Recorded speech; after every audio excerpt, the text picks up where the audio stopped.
Welcome back everyone. আজকের এই পর্বের শিরোনাম হতে পারত বিশ্ব যখন এগিয়ে যাচ্ছে আমরা তখন মিম বানাচ্ছি, কিন্তু তার বদলে আজকে থাকছে প্রযুক্তি জগতের কয়েকটা অদ্ভুত আর একটু ফানি কয়েকটা নিউজ।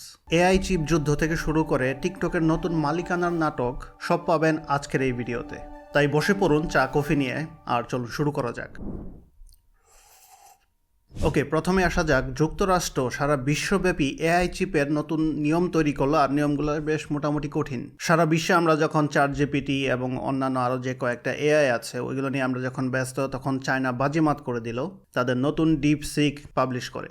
ডিপসিক কোম্পানিটা প্রায় গত 2 বছর যাবৎ কাজ করতেছিল, এই মুহূর্তে গিয়ে তারা তাদের মডেলটাকে ফাইনালাইজ করেছে, নতুন একটা R1 আপডেটও দিয়েছে। কিন্তু সবথেকে মজার বিষয় ছিল যে চ্যাটজিপিটি এবং অন্যান্য এআইগুলোতে আমরা যখন প্রসেস করি, যে খরচটা হয় প্রসেসিং করতে, এপিআই কস্ট, ওকে আমি ডিটেলে যাইতে চাই না, যেই খরচটা হয় ডিপসিকে তার খরচ অনেক কম, যেই কারণে চ্যাটজিপিটিকে ওপেন এআইকে এখন নতুন রাস্তা খুঁজে বের করতে হচ্ছে কিভাবে তারা তাদের খরচ কমাবে, না হলে মার্কেটে কম্পিট করতে পারবে না। আর এরকমটা আমরা প্রতিবারই দেখি, যখনই আমেরিকান কোনো একটা কোম্পানি বড় কোনো কিছু তৈরি করে, কিছুদিন পরেই চায়না বুম, এই নাও কম্পিটিশন। আর চায়নার প্রোডাক্টের বিশেষ বৈশিষ্ট্য হচ্ছে খরচ অনেক কম।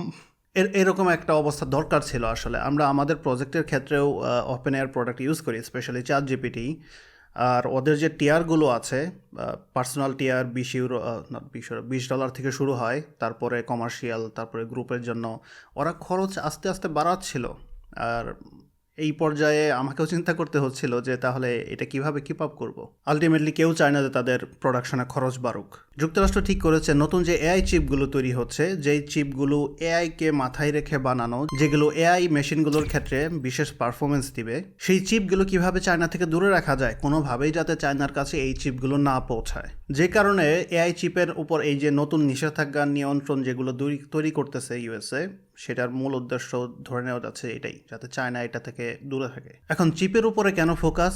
কারণ আমরা জানি যে কোনো কিছু চালাইতে গেলে, স্পেশালি এআই, যে কোনো মেশিনই আপনি চালাতে যান, তার মূল সেন্ট্রাল ইউনিটটা হচ্ছে প্রসেসর। এই প্রসেসরটাই হচ্ছে চিপ। আমি কোনো একটা মডেল যদি আমার কম্পিউটারে চালাতে যাই, তাহলে আমাকে আমার প্রসেসরের উপর নির্ভর করতে হচ্ছে। এখন সেটা হইতে পারে যেটা নর্মাল সিপিইউ বলি আমরা, সেই প্রসেসিং ইউনিট, অথবা গ্রাফিক্স কার্ডের ভিতরে যে প্রসেসিং চিপ থাকে সেটা হইতে পারে। ইন এনি কেস প্রসেসর অপরিহার্য এআই চালানোর ক্ষেত্রে। আর আমরা জানি যে হাতে গোনা মাত্র কয়েকটা কোম্পানি প্রসেসর বানায়, চিপগুলো বানায়, সেটা হোক জিপিওর চিপ অথবা সেন্ট্রাল যে প্রসেসিং ইউনিট ওইটা। আর সারপ্রাইজিংলি সেগুলো আমেরিকান কোম্পানি। এর আগে আমরা এরকম একটা যুদ্ধ দেখেছিলাম চায়নার সাথে, যখন 5G নিয়ে তারা প্রতিযোগিতা করতেছিল।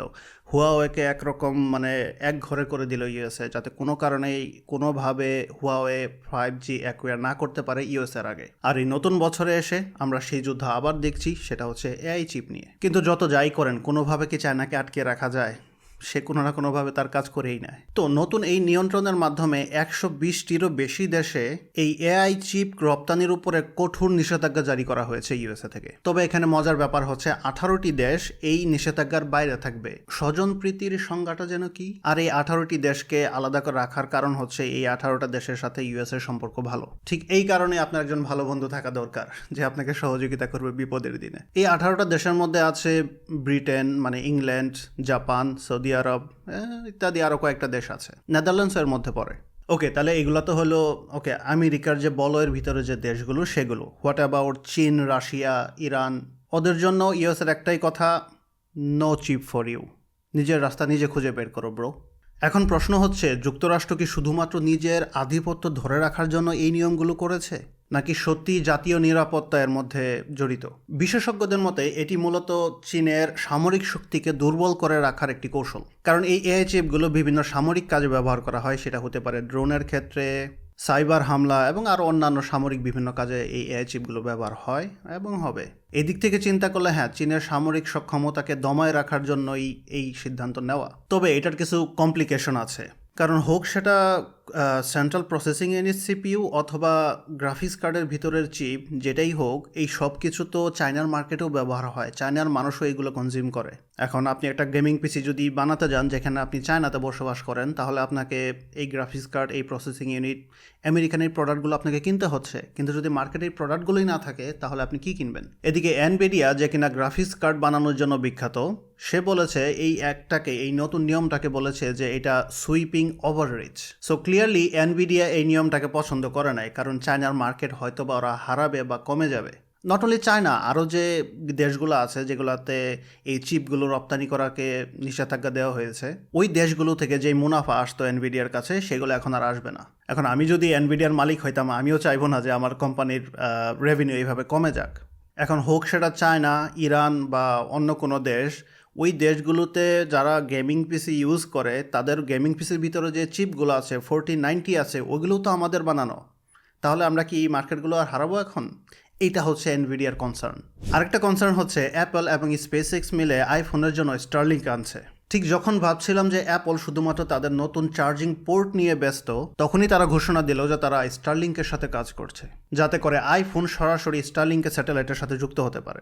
আচ্ছা, যদি তাই হয় তাহলে এইদিকে না স্পেসএক্সের নতুন একটা ফোন বের করার কথা, যেটা কিনা সরাসরি স্টারলিংকের স্যাটেলাইটের সাথে যুক্ত হবে। তাহলে আমি যদি জানি আমার একটা প্রোডাক্ট বের হচ্ছে যেটা কিনা আমার স্টারলিং স্যাটেলাইট ব্যবহার করবে, তাহলে আমি আবার আইফোনের সাথে কেন এইটা করতে যাব, মানে কম্পিটিশনের সাথে?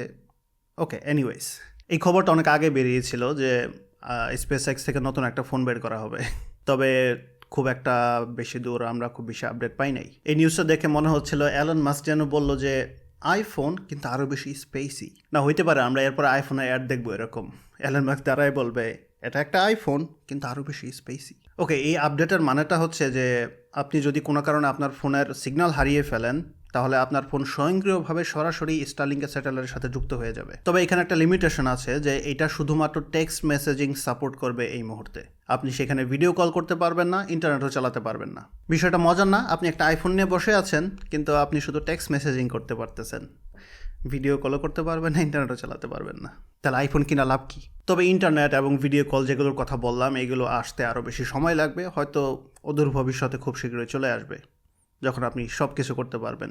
অ্যাপল ওদের ডিভাইসগুলোতে ইমার্জেন্সি সিগন্যাল পাঠানোর জন্য আগে থেকেই গ্লোবাল স্টারের সার্ভিসগুলো ইউজ করতেছিল। মানে হচ্ছে আমি যদি কোথাও গিয়ে হারিয়ে যাই, সেখানে সিগন্যাল না থাকে, ফোন সিগন্যালের কথা বলতেছি আমি, তাহলে আমি ইমার্জেন্সি সিগন্যাল পাঠাতে পারবো আমার আইফোন থেকে, যেটা কিনা গ্লোবাল স্টারের স্যাটেলাইট ব্যবহার করে প্রেরণ হবে। এখন এই ইমার্জেন্সি সিগন্যাল পাঠানোর জন্য আইফোন এতদিন শুধুমাত্র গ্লোবাল স্টারের উপরেই নির্ভরশীল ছিল। মনে হচ্ছে যে এখন সে তার একটা ভেরিয়েশন বের করতে চাচ্ছে যে শুধুমাত্র গ্লোবাল স্টারের উপর কেন আমরা নির্ভর করব। কালকে যদি সে আমাদের বলে দেয় যে তোমাদের সাথে আর কাজ করব না, তখন তো বিপদে পড়ে যাব আমরা। তো মনে হচ্ছে স্টারলিংকের সাথে কানেক্টেড হয়ে তারা আরও একটু বেশি স্বাধীন হতে চাইছে। তাহলে কি অদূর ভবিষ্যতে আমরা এরকমও দেখবো যে অ্যাপল তাদের নিজস্ব স্যাটেলাইট লঞ্চ করতেছে? করতেই পারে, এত বড় একটা কোম্পানি, টাকার তার অভাব নাই। আচ্ছা, নিউজ আপডেট দিতে বসলাম, এর মাঝে টিকটকের আপডেট না দিলে কে হয়? এত নাটক হচ্ছে টিকটক নিয়ে। ওরাকেল এবং মাইক্রোসফট মিলে টিকটক কিনতে চায় আবার। তবে যাই হোক, মাইক্রোসফট আর ওরাকেল মিলে ঠিক করেছে যে টিকটককে তাদের এক্সেল শিটের এক্সটেনশন বানাতে হবে। হ্যাঁ, ঠিকই শুনেছেন, মাইক্রোসফট এবং ওরাকেল মিলে টিকটকের গ্লোবাল অপারেশন কিনতে চায়। তবে বিষয়টা হচ্ছে যে বাইটডান্স পুরোপুরি টিকটককে বিক্রি করে দিচ্ছে না মাইক্রোসফটের কাছে অথবা ওরাকেলের কাছে, বরং ওরাকেল টিকটকের অ্যালগোরিদম এবং ডাটা পরিচালনা করতে চায়। তার মানে হচ্ছে আগামী দিনে আপনার ফর ইউ যে পেজটা আছে টিকটকে, সেইটা মাইক্রোসফটের পাওয়ার পয়েন্টের মতো বোরিং হতে যাচ্ছে। ওদের মূল লক্ষ্যটা হচ্ছে এই যে টিকটকের এতগুলো গ্রাহক, এই গ্রাহকগুলোর যে ডেটা, এই ডেটাগুলো তো এক একটা গোল্ড মাইন। কত ধরনের ইনফরমেশন আছে টিকটকের এই অ্যালগোরিদমের ভিতরে, যেগুলো মানুষের থেকে কালেক্ট করা। এই ডাটাগুলো যদি মাইক্রোসফট আর ওরাকেল হাতে পায়, ওরাও একটা গোল্ড মাইন হাতে পেয়েছে। এখন তো আবার টিকটকের শপও আছে। তার মানে চিন্তা করেন যে ওরা ইউজার বিহেভিয়ার, ইউজার প্যাটার্ন, আরও কত কিছু যে ওরা আমাদের সম্পর্কে জানে। এখন ওই সব কিছুতে অ্যাক্সেস পেয়ে যাবে মাইক্রোসফট আর ওরাকেল। মানে মাইক্রোসফট তো অলরেডি কতগুলো প্রোডাক্টের উপর যে আমরা নির্ভরশীল মাইক্রোসফটের, ওরা অলরেডি নিয়ে নিয়েছে একদম সব কিছু, তার উপর এগুলো নিয়ে নেবে। আর যখনই বড় কোনো কোম্পানি কেনা বেচার নাম ওঠে, স্পেশালি টেক স্পেসে, একজন মানুষের তো কুরকুরানি উঠেই থাকে, সে হচ্ছে অ্যালন মাস্ক। অ্যালন মাস্ক বলেছেন তিনি নিজেও টিকটক কিনতে চান। মানে এক্স দিয়ে তার পেট ভরতেছে না, তার আরেকটা কিনতে হবে। যদি এটাই ঘটে তাহলে টিকটকের ফিডে এরপরে শুধু টেসলার অ্যাড দেখতে পারবো আমরা, আর কিছুই থাকবে না। ঠিক একই সময়ে এলন মাস্ক আরও বলেছে সে রাইড শেয়ারিং সার্ভিস চালু করবে টেসলা দিয়ে। মানে বোঝাই যাচ্ছে যে সে উবারকেও টেক্কা দিতে যাচ্ছে। এলন মাস্ক যখনই কিছু বলেন আমরা বুঝি যে সেটা হয় ভবিষ্যৎ হবে, নয়তো ভবিষ্যতে হতে যাচ্ছে। তো এই রাইড শেয়ারিং সার্ভিসে, যেটা লেটসে এটা ট্যাক্সি সার্ভিস, টেসলার এই ট্যাক্সি সার্ভিসে কোনো ড্রাইভার থাকবে না, গাড়ি নিজে নিজে চলবে। এখন আপনার খবর আমি জানি না, তবে আমি দ্বিতীয়বার চিন্তা করব এরকম একটা ট্যাক্সিতে বসার আগে। এখানে বড় প্রশ্ন হচ্ছে এই এআইগুলো কি রাস্তার ট্রাফিক বুঝবে নাকি জিটিএ মোডে যেখানে সেখানে ঢুকে যাবে? যদিও এলন মাস্ক বলেছে এগুলো মানুষের থেকেও বেশি নিরাপদ হবে, আমি নট শিওর আমি অতটা বিশ্বাস করতেছি কথাটা এই মুহূর্তে।